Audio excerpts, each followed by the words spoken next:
விமான எரிபொருள் விலையை கட்டுப்படுத்த 10,000 கோடி ரூபாயை ஒதுக்கியிருக்கிறது மத்திய அரசு. பிரதமர் மோடி தலைமையில் நடந்த மத்திய அமைச்சரவை கூட்டத்தில் இந்த முடிவு எடுக்கப்பட்டுள்ளது. அமைச்சரவை கூட்டத்துக்கு பிறகு மத்திய அமைச்சர் அஸ்வினி வைஷ்ணவ் இந்த தகவலை தெரிவித்திருக்கிறார். விமான போக்குவரத்து கட்டணங்கள் அதிகரிப்பதை தடுக்க முடியும் என்றும் மத்திய அரசு தரப்பிலிருந்து சொல்லப்பட்டிருக்கிறது. விமான எரிபொருள் விலையை கட்டுப்படுத்த 10,000 கோடி ரூபாயை ஒதுக்கியிருக்கிறது மத்திய அரசு. அது தொடர்பான அண்மை செய்தியை பார்த்து வருகிறோம். பிரதமர் மோடி தலைமையில் நடந்த மத்திய அமைச்சரவை கூட்டத்தில் இந்த முடிவு எடுக்கப்பட்டுள்ளது. அமைச்சரவை கூட்டத்துக்கு பிறகு மத்திய அமைச்சர் அஸ்வினி வைஷ்ணவ் இந்த தகவலை தெரிவித்திருக்கிறார்.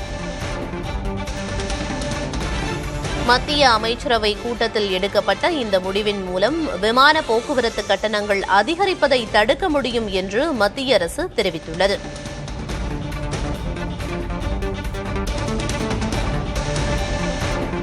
விமான எரிபொருள் விலையை கட்டுப்படுத்த மத்திய அரசு நடவடிக்கை மேற்கொண்டிருக்கிறது.